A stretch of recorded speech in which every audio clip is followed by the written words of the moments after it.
अस्सलाम वालेकुम, मैं मोहम्मद आमिर जैद और आप देख रहे हैं मेरा यूट्यूब चैनल मौजूद लग जिन्होंने मेरे चैनल को सब्सक्राइब नहीं किया कर लो लाइक और सब्सक्राइब और शुरू करते हैं आज का व्लॉग।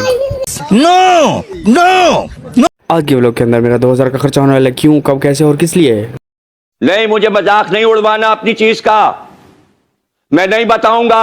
तेरी गुंड च केड़ा कीड़ा है जेड़ा तेरे अंदर चुरमुर करदा है। से 2-3 दिन पहले हमारी वॉशिंग मशीन ख़राब हो गई थी, जो मैं लेकर फिर अयाज भाई के पास गया, जो कि हमारे रिश्तेदार भी हैं और इलेक्ट्रिशियन भी हैं। फिर उन्होंने हमें सलाह दी कि इस मशीन के बजाय कोई और मशीन ले लें, ये बहुत ही पुरानी हो चुकी है, जो कि आपको किसी भी वक्त धोखा दे सकती है। लेकिन पैसे ना होने की वजह से हमने इसी मशीन को बनवाना का इरादा किया। बगैर देर के अयाज भाई ने मशीन को खोलना शुरू कर दिया और मैं जाकर बेंच पर बैठ गया, क्योंकि मुझे इन चीज़ों की कोई भी समझ नहीं हो। और फिर मैं इंतज़ार करने लगा कि काम का कब काम मुकम्मल हो और फिर मैं मशीन लेकर घर जाऊं। लेकिन इतनी देर में अयाज भाई ने अपने शागिर्द को बुला लिया, जो कि इनकी हेल्प करने के लिए आया था।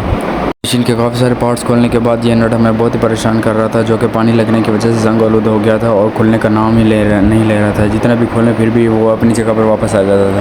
मुझे तो लगा कि ये नट कभी खुलेगा ही नहीं और हमें इसे काटना पड़ेगा, लेकिन अयाज भाई ने कहा ऐसा नहीं हो, कोशिश करते हैं, अगर खुल गया तो ठीक, नहीं तो इसे वाकई में काटना पड़ेगा। बहुत सारी देर मेहनत करने के बाद नट खुलने का नाम ही नहीं ले रहा था। काफ़ी देर मेहनत करने के बाद हमने इस नट को खोल ही लिया और फिर खोलने के बाद कुछ इस तरह की सूरत थी, जो कि बिल्कुल ही ख़राब थी। फिर अयाज भाई ने इन कारा पार्ट मेट से जो चीज़ें ज़रूरी थी उनको निकाला और मशीन की हालत कुछ इस तरह की हो गई।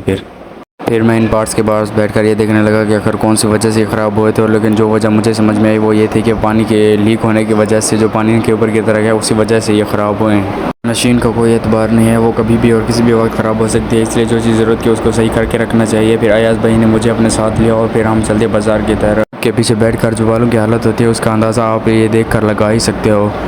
काफ़ी सफ़र करने के बाद हम भाई साहब पहुँच गए सीधा बाज़ार में हम अयाज भाई के दोस्त की दुकान पर गए, जो कि इलेक्ट्रिक पार्ट की शॉप थी। जिन पार्ट्स की हमें ज़रूरत है अयाज भाई ने उन्होंने बताया कि हमें इन पार्ट्स की ज़रूरत है, तो वो कहने लगे आपको कहीं और जाने की ज़रूरत नहीं है, सब आपको यहीं पर ही मिल जाएगा। फिर उन्होंने हमें सामान निकाल कर दिया, जो कि बहुत ही काम लग रहा था, लेकिन इसकी कीमत सुनकर मेरे होश उड़ गए, जो कि उनके मुताबिक 1500 रुपये थे। फिर हमने उन्हें पैसे पे किए और सामान उठाने के बाद हम चल दिए सीधा दुकान की तरफ।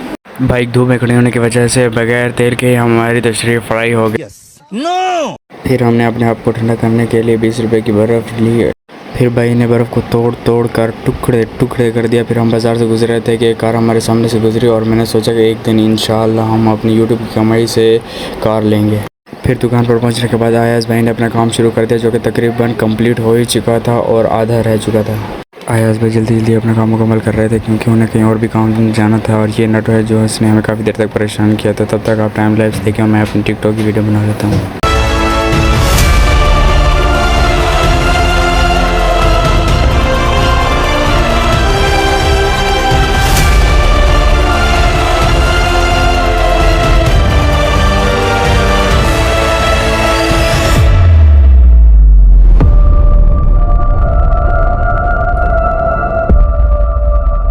तकरीबन आधा काम हमारा मुकम्मल हो चुका है और जो बाकी रह चुका है वो ये है कि इस मशीन की दिल्ली यानी कि मोटर और ये व्हील कसना है, जिसके बगैर मशीन नहीं चलेगी।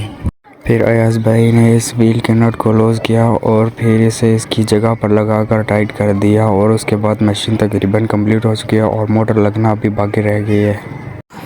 फिर इस भाई को बहुत ज़ोर से गाना आया था और मैंने कहा सुनाओ, तो फिर वो कुछ इस तरह से सुनाने लगा। आ गया ना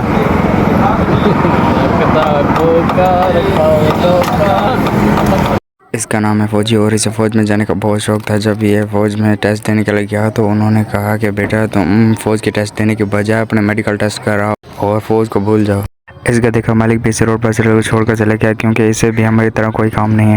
फिर अयाज भाई ने इस मोटर को चेक करना शुरू कर दिया कि कहीं इसमें कोई ख़राबी तो नहीं रहेगी। पूरी मशीन का बड़ा इसलिए गर्क हो गया था क्योंकि पानी की लीकेज होने की वजह से पूरी मशीन जाम हो गई थी, जिसकी वजह से मोटर भी ख़राब हो गई थी और हमें 1500 या 2000 का नुकसान हो गया। खैर चीज़ें तो ख़राब होने के लिए होती हैं। अयाज भाई ने इधर मोटर को फिट करना शुरू कर दिया। तकरीबन थोड़ा सा ही काम रह गया और इसके बाद फिर हम सीधा घर चलेंगे। अभी अयाज भाई ने कहा है कि अभी थोड़ा सा टाइम लगेगा, इसलिए मैं बेंच पर बैठ कर इंतज़ार करने लगा।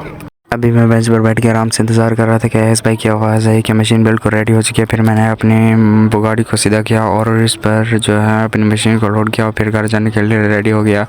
आज का व्लॉग करते हैं यहीं पर। जिनको हमारा व्लॉग अच्छा लगा वो लाइक और सब्सक्राइब लाजमी से कर दीजिएगा।